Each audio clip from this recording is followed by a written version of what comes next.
So when an IP gets popular enough, it all comes tumbling down, tumbling down, tumbling down. It's bound to get an adaptation into a new medium for the purpose of gathering a larger audience.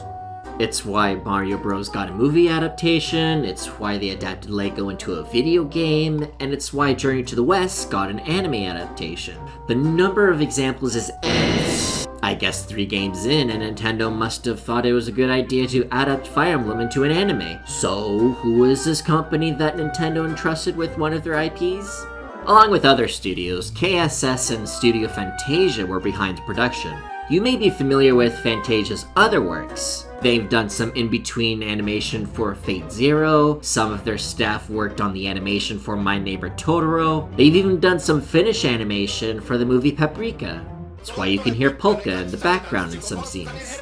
I mean, yeah, sure, they've produced other stuff, but they've never made big titles. I mean, Aika sure is a big title, but the Fire Emblem OVA is the only thing I'm personally familiar with to have been produced by Fantasia. And let me tell you, it's pretty bad. The anime starts off with an enemy army trying to capture Jagan, Marth, and his sister Elise.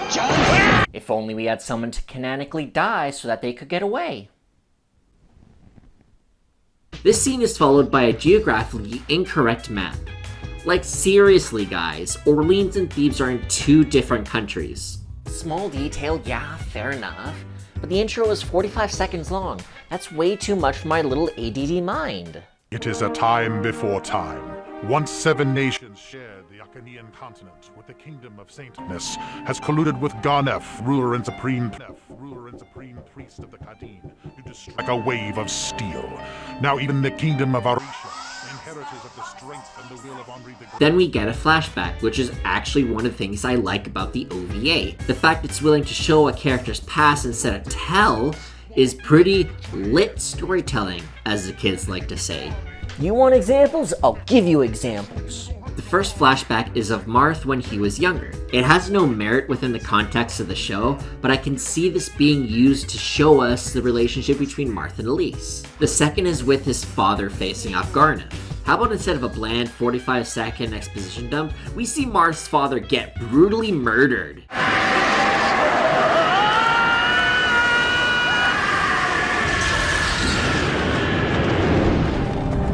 Hey, you.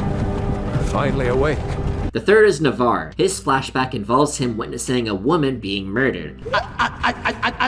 Murder! It's not really told, but that's probably why he has a soft spot for Lena and Sheeta.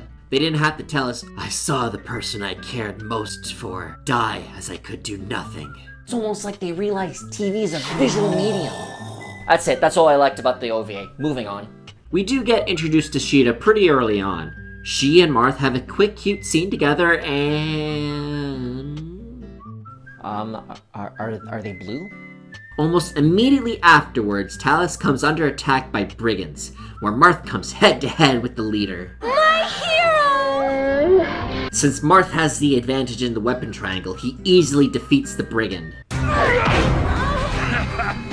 Oh no, I forgot the weapon triangle wasn't a thing until Genealogy. Whatever will we do? I mean, Deus Ex Agma comes in, so yeah. Sheeta is glad to see her father safe and... Wait.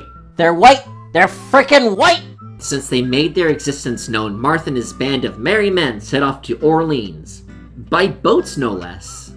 Oh, hey, OVA, what was that one thing you didn't like about Gaiden? I hate boats. I hate these horses. That ends the first episode. Obviously, a lot of stuff happens, but that's not necessarily the case for the second episode. Aside from young Sheeta being the cutest thing ever, the episode seems to focus on Navarre a lot. The only exciting thing to happen with Marth is freeing a port from a band of brigands, which is clearly ripping off the first Final Fantasy game. It's only a game.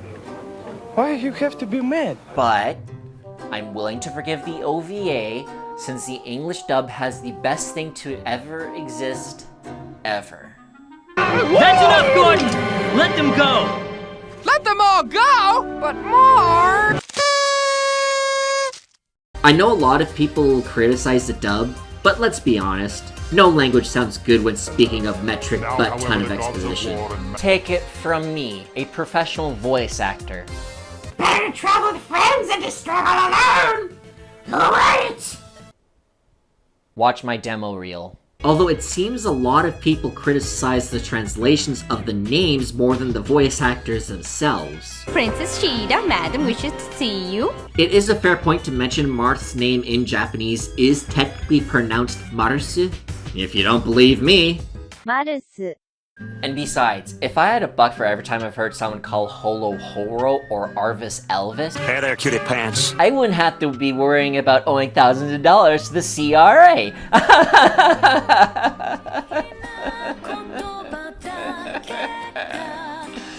Marth's troops attacked the brigand camp too because they caught wind of Lena needing saving. They're the good guys. They have to do good guy stuff, you know? While everyone is outside fighting, Ogma and Navarre have a quick spar before it's interrupted by Shida. If you still intend to use your sword on Oguma, you'd better be prepared to use it on me first. Do it. When everything's settled down, Navarre, Lena, and Julian join Marth and they set forth for Orleans. And then it ends. I like to think Nintendo didn't want Fantasia to make more than 2 episodes since Fantasia wasn't given enough money or it just wasn't popular enough. Or maybe a mixture of all of these reasons. But hey, that's just a theory. But with what we have, what makes you think I want to recommend this over other shows and games that deserve your attention? Like Echoes, or the World of Fire Emblem. But hey, there's a subreddit dedicated to entirely OVA memes, so someone must like it. I give this an 8 out of 10. Did I not save my script? Shush.